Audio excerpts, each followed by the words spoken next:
So, Mr. Dorsey, the Taliban have recently threatened to jeopardize Saturday's elections. So, how serious is this threat?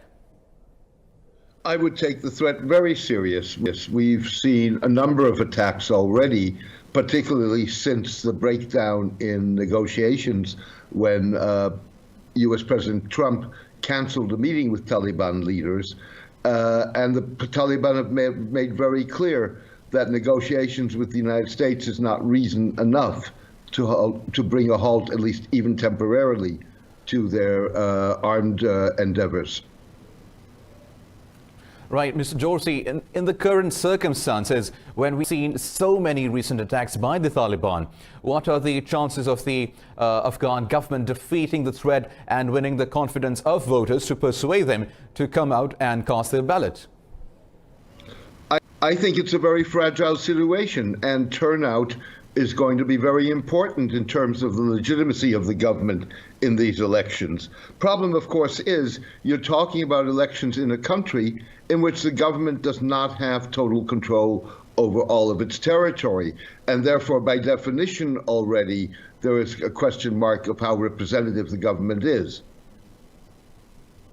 Right, Mr. Dorsey. So what do you think will be the effect of the 2019 elections on Afghanistan? And do you think it will be negative, or you think this can help the country? And what do you think will be the future of Ashraf Ghani? Well, I think there are various layers here. First of all, if they pull off the elections on Saturday reasonably well, then of course that will be seen as a success for the government, whoever heads it after that, and the Afghan government backers, particularly the United States, will project that as a success. The election in itself, really, what it matters will only depend on how the solution to the Afghan conflict is constructed.